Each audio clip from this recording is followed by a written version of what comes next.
Welcome back to biology with Sidra. I am Sidra Saeed. आज के lecture में हम लोग क्रोमोसोम साइज़ को देखेंगे। क्रोमोसोम्स का साइज़ कितना होता है, एनिमल्स के अंदर कितना साइज़ होता है, प्लांट्स के अंदर कितना साइज़ होता है, और सेल डिवीजन के वक्त वो कौन सी फेजेस होती हैं जिनके अंदर हमें क्रोमोसोम वाज़े तौर पर नज़र आ रहा होता है ताकि उसके साइज़ को आसानी से जाना जा सके।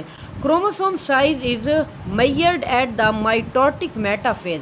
माइटोसिस के प्रोसेस के दौरान मेटाफेज के अंदर क्रोमोसोम्स वाज़े तौर पर नज़र आ रहा होता है, और ये वो स्टेज होती है, वो फेज़ होती है जिसके अंदर साइंटिस्ट क्रोमोसोम्स के साइज़ को इजीली मेजर कर सकते हैं। क्रोमोसोम्स के साइज़ को हमेशा लेंथ और डायमीटर के लिहाज से मेजर किया जाता है कि क्रोमोसोम्स की लेंथ कितना है और क्रोमोसोम्स का डायमीटर कितना है।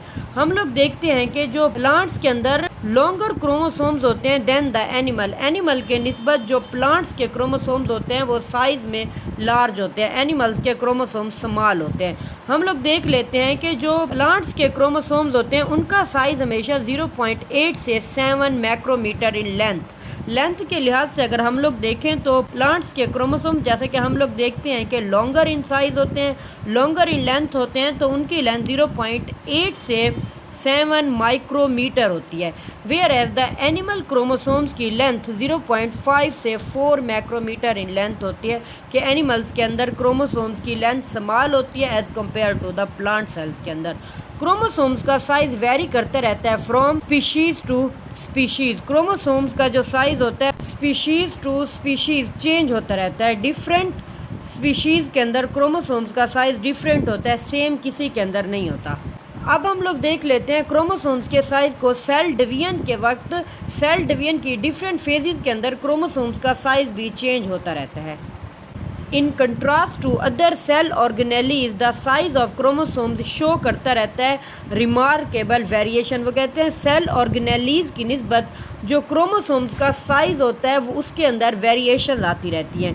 ये डिपेंड कर रहा होता है कि सेल डिवीजन की स्टेजेस के ऊपर डिपेंड कर रहा होता है क्रोमोसोम्स का साइज़। सबसे पहले हम लोग देख लेते हैं इंटरफेज के अंदर जो क्रोमोसोम्स होते हैं वो लॉन्गेस्ट होते हैं एंड द थिनेस्ट होते हैं, लंबे और पतले से होते हैं इंटरफेज के अंदर क्रोमोसोम्स। इंटरफेज के बाद अगर हम लोग प्रोफेज के अंदर देखें तो प्रोफेज के अंदर क्रोमोसोम्स का जो साइज़ होता है वो डिक्रीज हो जाता है इन देयर लेंथ के लिहाज से कम हो जाता है as compared with the increase in thickness. जैसे जैसे सेल डिवीजन की फेजेस इंक्रीज होती जाएगी लेंथ के लिहाज से डिक्रीज होते जाएंगे, यानी इनकी लेंथ छोटी होती जाएगी, लेकिन ये डायमीटर के लिहाज से इंक्रीज होते जाएंगे। क्योंकि हम लोग देखते हैं कि इंटरफेज के अंदर जो क्रोमोसोम्स का साइज़ था वो लॉन्ग थे और वो इन थे, लेकिन प्रोफेज के अंदर इनका साइज़ डिक्रीज हो गया, लेंथ के लिहाज से कम हो गए, लेकिन ये डायमीटर के लिहाज से थिक हो जाते हैं। इसी तरह जब हम लोग एनाफेज के अंदर देखते हैं तो एनाफेज के अंदर क्रोमोसोम्स स्मॉल हो जाते हैं, यानी उनका साइज़ प्रोफेज की निस्बत कम हो जाता है। इसी तरह एटाफेज के अंदर chromosomes are most easily observe किए जाते हैं।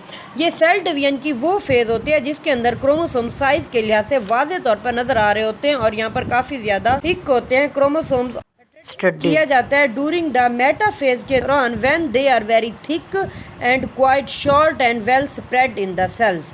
मेटाफेज एक ऐसी फेज होती है जिनके अंदर क्रोमोसोम्स को वाज़े तौर पर ऑब्जर्व किया जा रहा होता है। इस फेज के दौरान साइंटिस्ट इजीली क्रोमोसोम्स को स्टडी कर सकते हैं, और क्योंकि क्रोमोसोम्स का यहाँ पर साइज़ काफ़ी थिक हो चुके होते हैं और क्वाइट शॉर्ट हो चुके हैं और सेल के अंदर वाज़े तौर पर हमें फैले हुए नज़र आ रहे होते हैं, इसीलिए हम लोग कह सकते हैं कि क्रोमोसोम्स को इजीली मेजर किया जा सकता है डूरिंग द माइटोसिस की मेटाफेज के दौरान।